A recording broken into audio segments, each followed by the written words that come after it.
et tu te détaches un peu du cœur du truc, mais tu es toujours là pour garantir qu'il y a la petite flamme et la petite âme qui fait que le projet est quand même pas venant de toi. Du coup, c'est encore plus enrichissant parce qu'il est venant des autres, mais tu lui apportes la petite touche qui permet de faire naître ces petites flammes, quoi.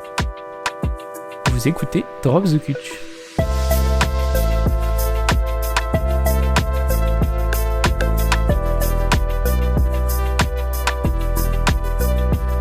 Eh bien, bonjour et bienvenue dans Drop the Cutch, le podcast qui part à la rencontre des diplômés en architecture exerçant désormais dans un autre domaine. Et aujourd'hui, je suis avec Bruno Pouget, directeur général et artistique de Eludis, une entreprise de conception d'escape games, ou plus précisément, l'une des principales entreprises créant des escape games en France. Salut Bruno. Eh ben salut, merci pour ton accueil. Pour commencer, pour résumer rapidement ton parcours universitaire, tu as été diplômé en 2015 de l'ENSA de Saint-Étienne, puis tu as enchaîné par une année de HMO. C'est ça. C'est exact. C'est ça. Et du coup là, jusque-là, si on s'arrête à ces deux étapes de formation, tu as un parcours qui correspond à ce que la plupart des étudiants en architecture suivront probablement. Mais pourtant, aujourd'hui, tu travailles pas dans une agence d'archi, mais bien dans une entreprise de création d'escape games. Qu'est-ce qui s'est passé ? À quel moment est-ce que tu as décidé de bifurquer pour faire de l'architecture autrement ? Et ben du coup, ce qui m'avait beaucoup intéressé pendant les études, c'était surtout le côté artistique et sociétal de l'architecture, tout ce qui tournait autour des concepts, de la représentation. Et en arrivant en agence, donc j'ai d'abord bossé 1 an avant de faire l'HMO. L'HMO, je l'ai fait un second temps. Je me suis rendu compte que c'était pas du tout ce que j'imaginais. Enfin, on va pas dire pas du tout, mais c'était assez loin de ce que j'imaginais, qu'il y avait énormément de questions de normes, de questions aussi d'optimisation de mètres carrés amenées par les promoteurs et ainsi de suite, et un côté administratif qu'on voit très peu à l'école, qui est assez énorme dans la pratique de l'archi. Et donc du coup, c'est pas que ça me déplaisait, hein, j'étais plutôt bien même au final, mais il me manquait quand même un petit truc. Et un jour, j'ai vu une annonce passer. Et cette annonce disait que Eludis venait de se créer et qu'il recherchait des gens. Donc moi, j'avais fait ma HMO dans le but de créer ma boîte, pour le coup. Je voulais monter vraiment directement, même si j'avais assez peu d'expérience, ça me gênait pas. Et donc, je suis parti voir Eludis en me disant que peut-être on aurait des trucs à faire ensemble, mais j'imaginais plutôt une sorte de collaboration au début. Et en fait, je cherchais vraiment des gens en CDI. Et du coup, j'ai postulé en me disant pourquoi pas, tout en avertissant le fondateur à l'époque que moi, mon but, c'était de créer ma boîte.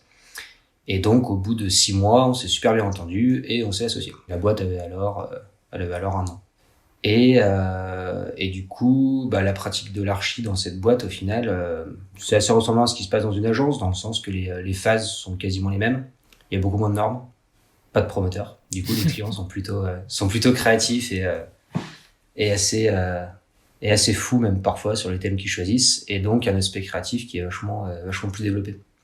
Et en parallèle quand même, j'avais fait tout mon mémoire sur l'architecture et les jeux vidéo, donc sur comment les jeux vidéo nourrissaient notre pratique de l'architecture.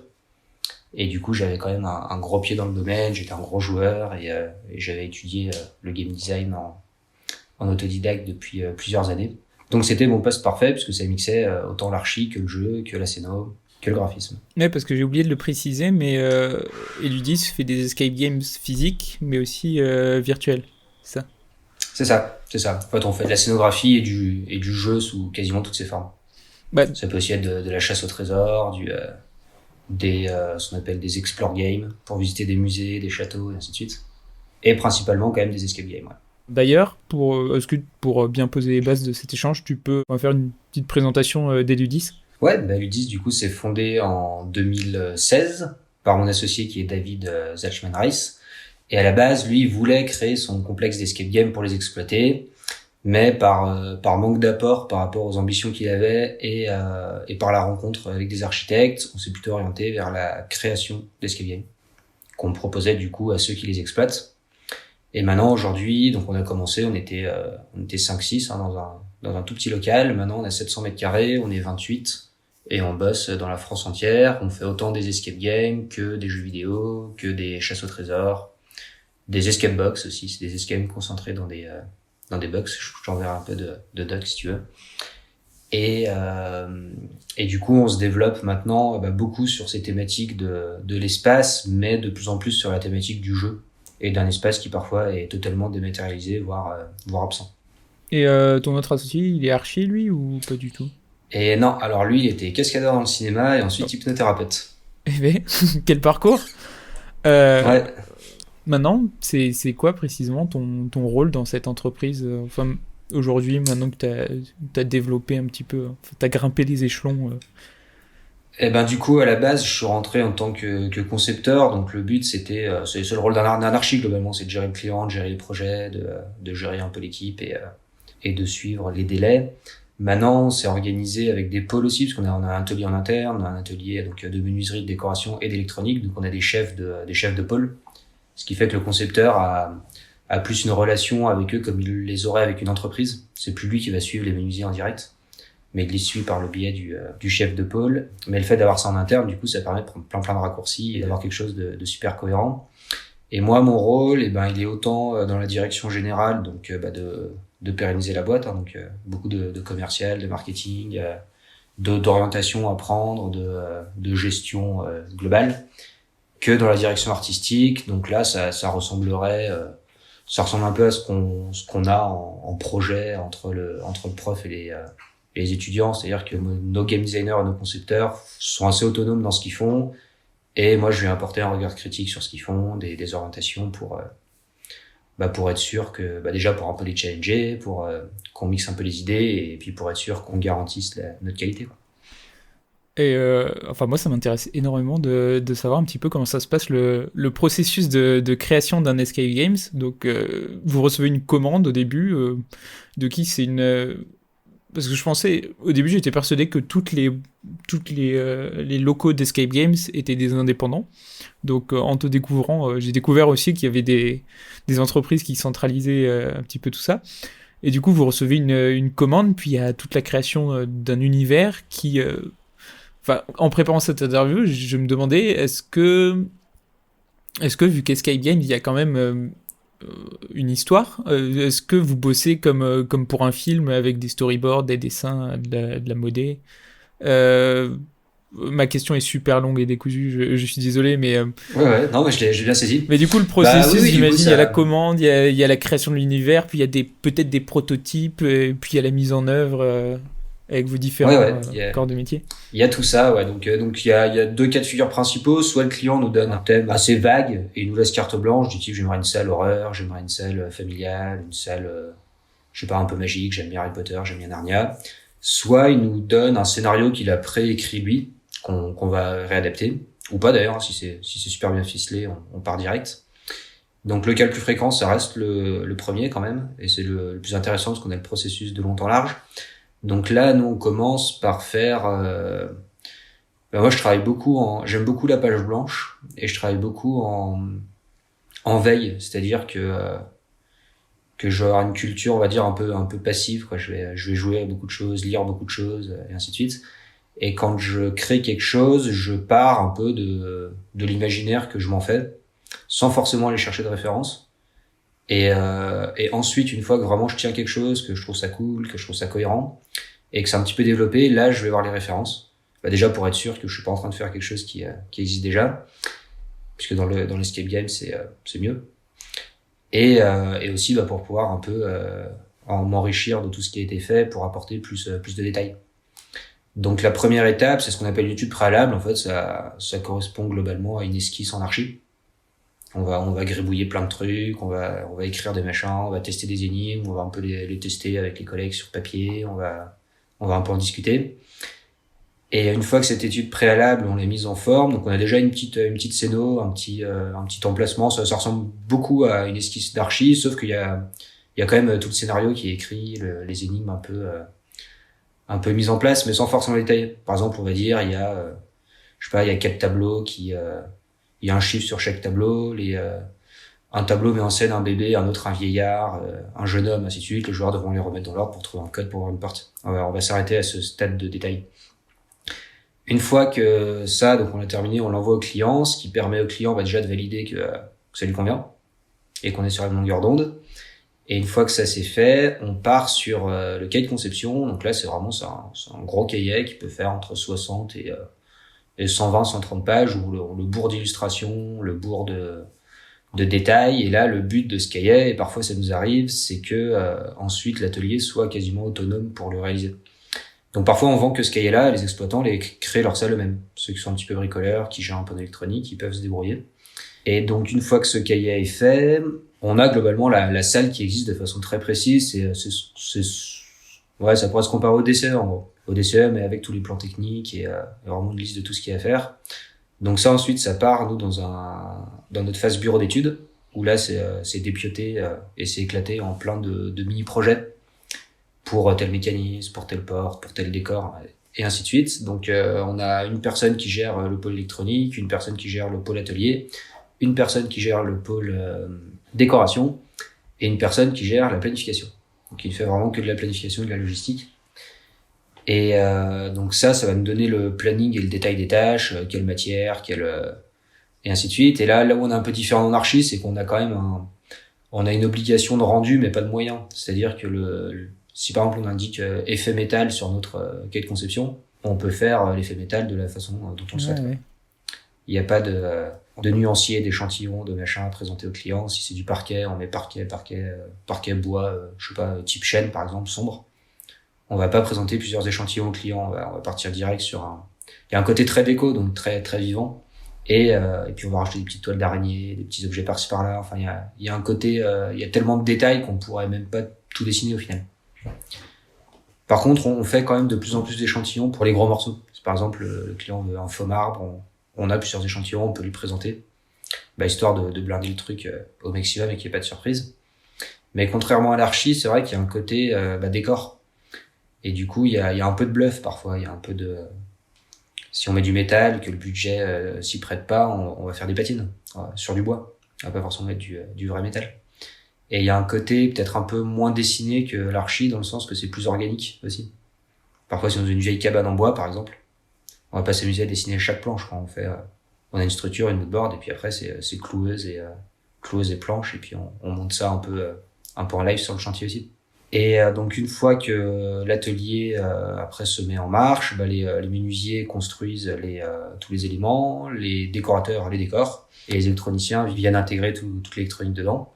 Donc ça peut être des boutons, des leviers, des capteurs en tout genre, des lasers. Et là, on a une première phase de test en interne, donc où le concepteur revient et il reteste un peu tous les éléments, il regarde un peu la solidité aussi.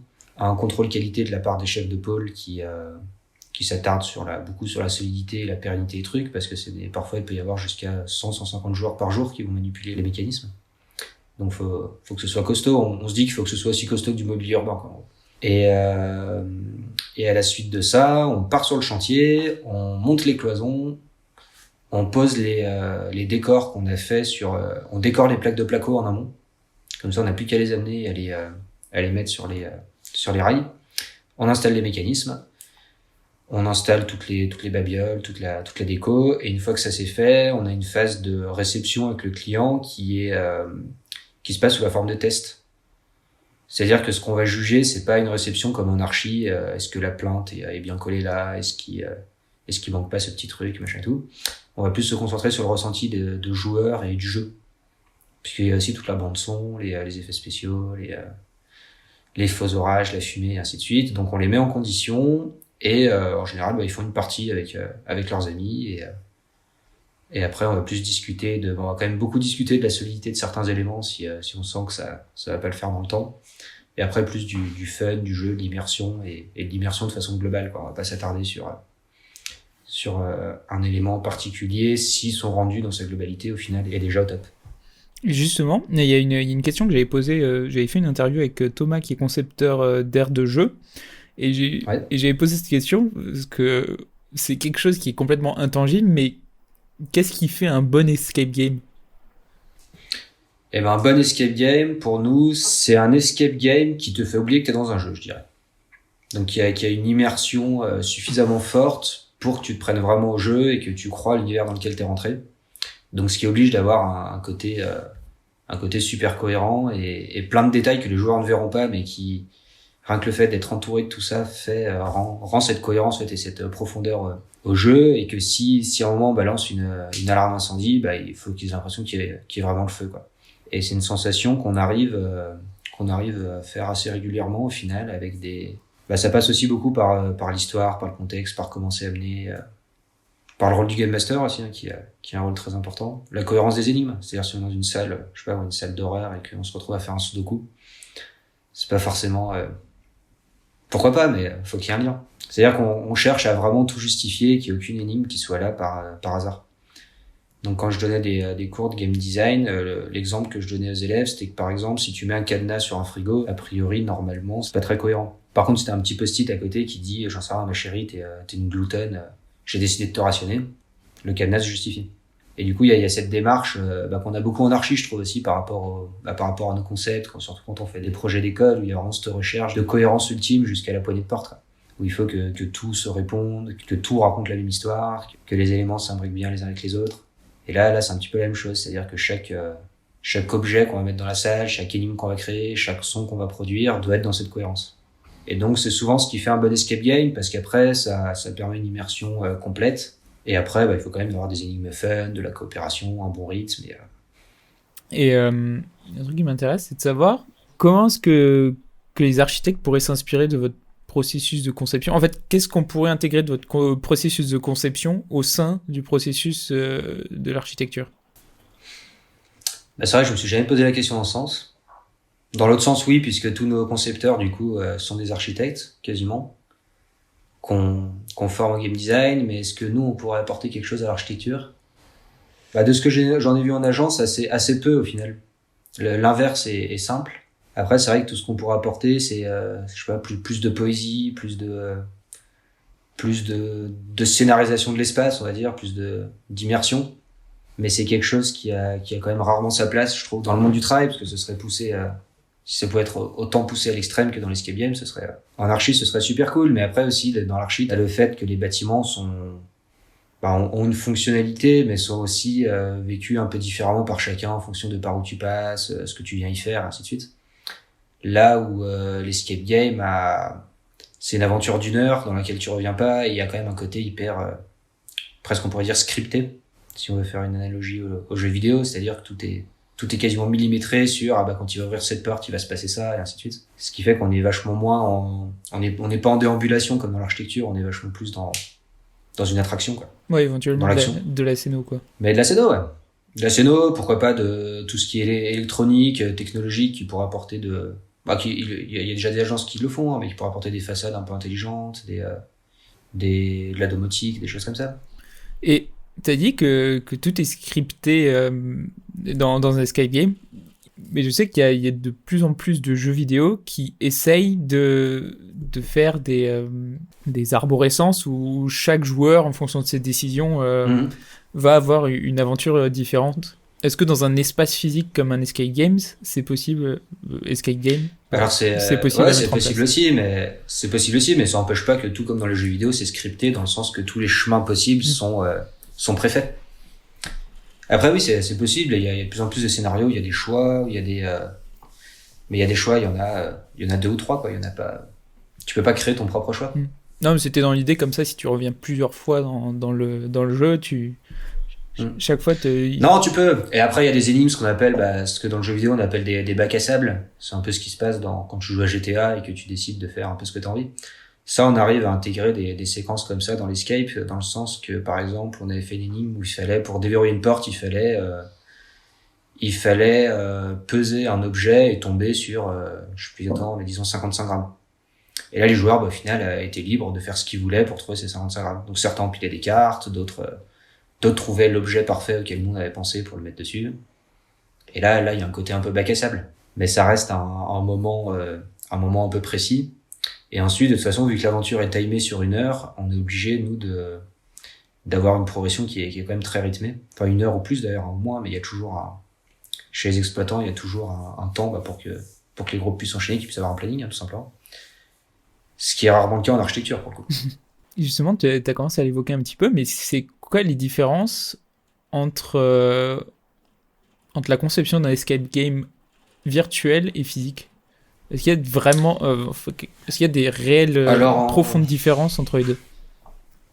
en termes de conception, pas tant que ça, c'est en termes de réalisation surtout qu'il y a une grosse différence. Puisqu'en termes de conception, on va avoir un scénario, on va avoir des énigmes, on va avoir de la scénographie, on va avoir un espace dans lequel jouer. Après, forcément, du fait d'avoir de pas être limité par les contraintes de la matière, on va dire, on peut faire d'autres choses dans le jeu vidéo. Mais tout comme on peut faire plein d'énigmes en réalité qu'on ne peut pas faire dans le jeu vidéo, notamment les énigmes liées sur l'odorat, sur le toucher. Donc du coup, en termes de conception, c'est pas extrêmement différent. En termes de réalisation et de destination, après, par contre, ça change beaucoup. Ouais. Mais si on sait faire l'un, en général, on sait faire l'autre. Et Enfin, au moins, sans parler de réalisation. avec la pandémie en cours, est-ce que depuis, du coup c'est mars, depuis mars, vous avez fait des ateliers en interne pour réfléchir à comment adapter un escape game au contexte sanitaire? Alors oui, d'ailleurs, on a plusieurs projets. C'est beaucoup à ce moment-là qu'on a développé les jeux vidéo. Et là, on a un projet de jeu vidéo qui va être assez sympa. Et après, par contre, on a quand même eu la chance de continuer à bosser pas mal, puisque la plupart des escapes fermés en profitent aussi pour faire des travaux. Et certains, avec les aides, s'en sortent plus ou moins bien. Ça dépend des régions, de leur loyer surtout. Mais on a pas mal, qui ont eu des prêts garantis État, qui ont eu des moments aussi pour se poser, parce qu'il y en a chez qui c'est vraiment la course, qui ont des gros taux de remplissage, des 80%. Et du coup, ça leur permet d'un peu de préparer la machine et de relancer l'avenir. Beaucoup de collectivités aussi et d'institutions qui font des escape games pédagogiques. Et en parallèle, on a pas mal développé toutes les solutions de chasse au trésor sur tablette, d'explore game, de jeux vidéo surtout en point and click. Et là, on se met à faire des jeux vidéo multijoueurs également. Juste me poser une question, mais ça sera peut-être supprimé aussi. C'est tes clients, il y a des entreprises privées ou alors c'est vraiment que des exploitants d'escape game? Alors, je dirais qu'il y a 60-70% d'exploitants d'escape game. Donc, ce qu'on appelle des exploitants d'escape game, souvent une ou deux personnes qui ont entre 25 et 50 ans, voire plus, mais c'est plus rare, qui montent leur boîte dans le but d'exploiter des escape games. Genre, ils ont entre 1 et 4 salles. Après, t'as les franchises d'escape game. Donc là, c'est les John Doe, Get Out, Prisoners, qui eux sont des plus grosses entreprises qui souvent ont plusieurs lieux d'exploitation. Par exemple, ils ont un centre à Paris, un centre à Lyon, un centre à Bordeaux, avec des salles qui démultiplient, qui dédoublent selon les sites. Ils font la même salle ou pas d'ailleurs. C'est pas forcément systématique. Et ensuite, on a les agences de com souvent qui peuvent passer par nous pour faire de l'événementiel. On a les gros groupes de type Danone, Coca. On a fait un jeu vidéo pour Nickelodeon là, récemment qui eux cherchent souvent à faire de la promo par le biais de l'escape game. Et après, on a d'autres gros groupes aussi, type SNCF, EDF, qui eux vont plus chercher à faire du team building et de la formation par le biais de l'escape game.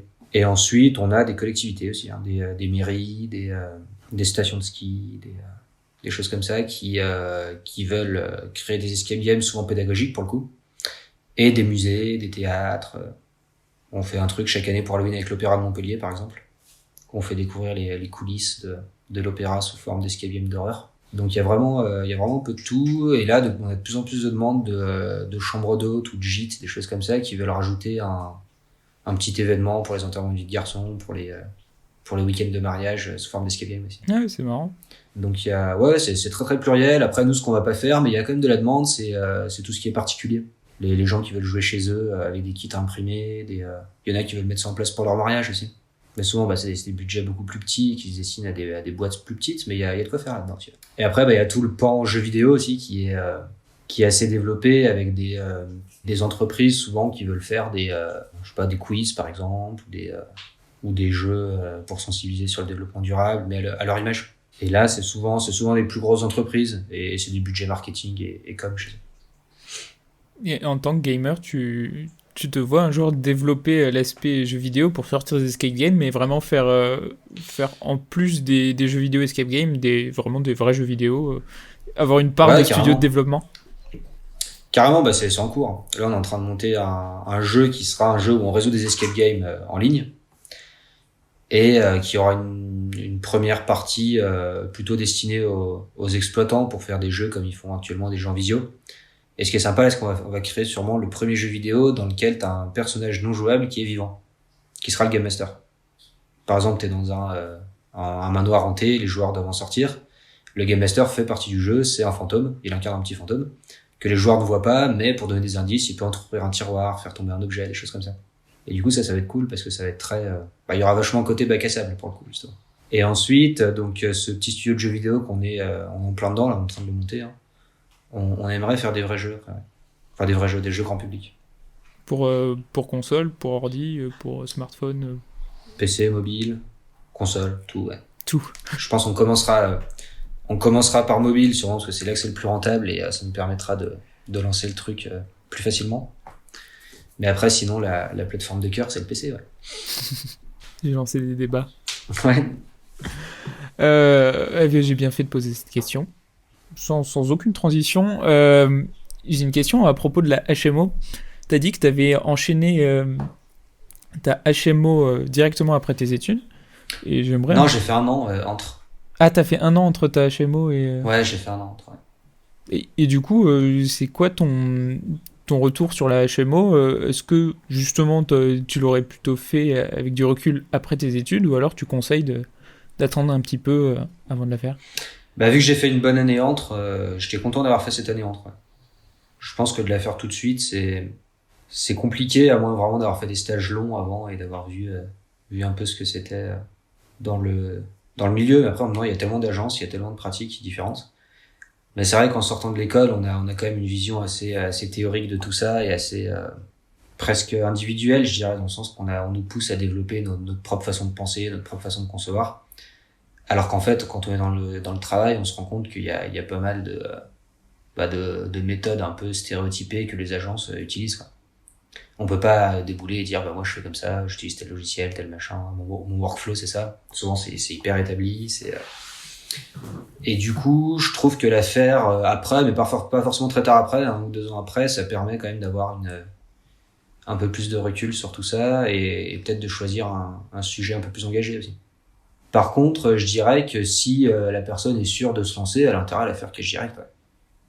Ça sert à rien d'attendre d'avoir de l'expérience pour se mettre à son compte. Dans tous les cas.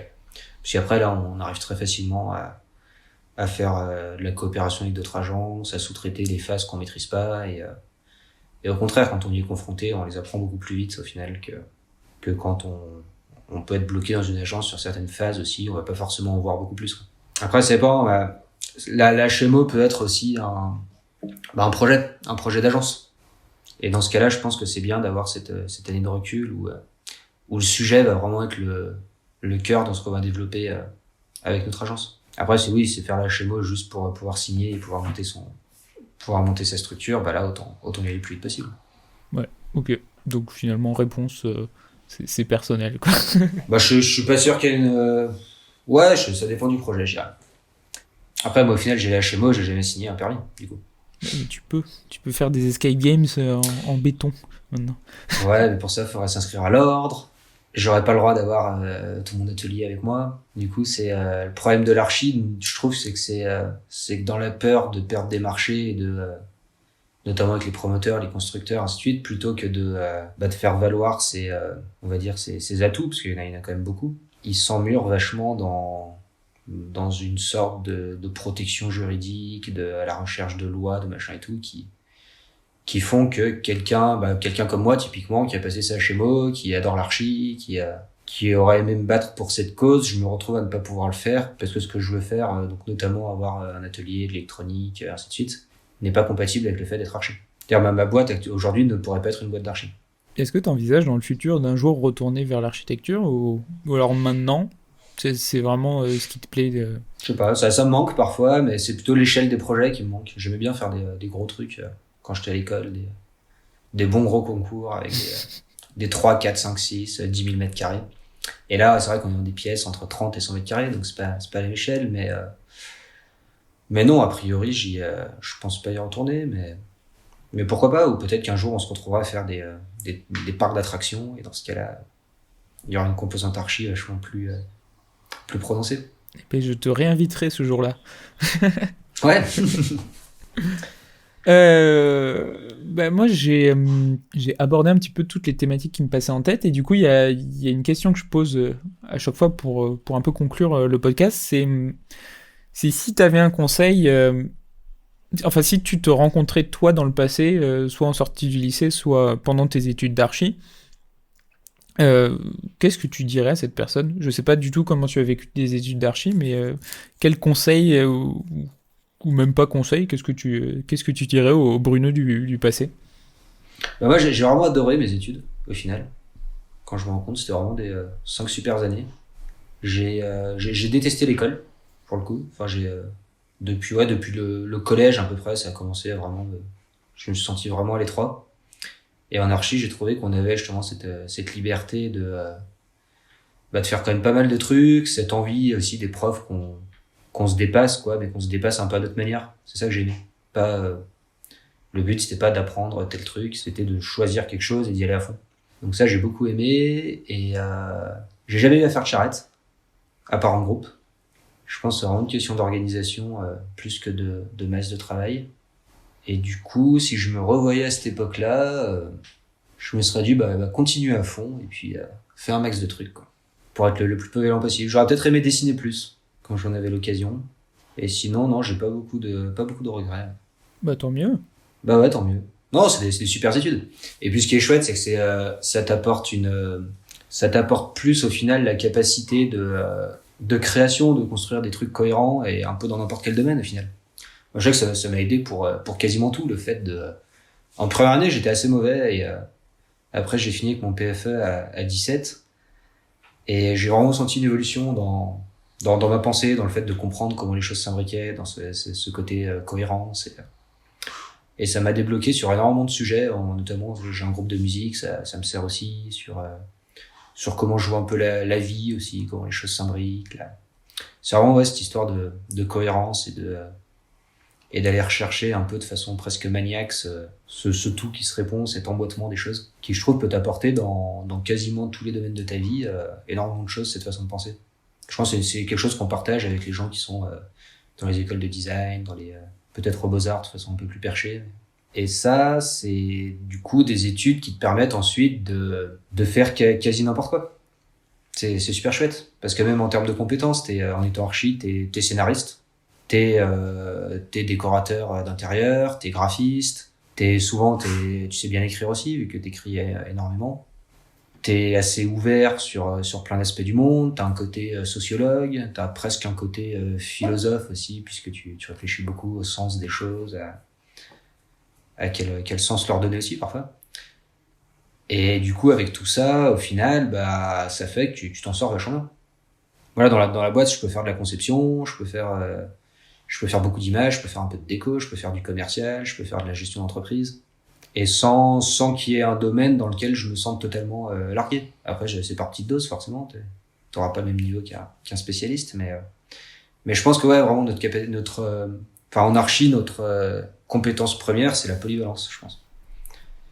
Et du coup, on se retrouve bien dans des rôles de gestion. Ouais. C'est quelque chose qu'on nous dit pas, du coup. Enfin, c'est pour ça que j'ai commencé ce podcast. C'est quelque chose qu'on m'avait jamais dit pendant mes études. C'est que finalement, fais ce que tu veux après.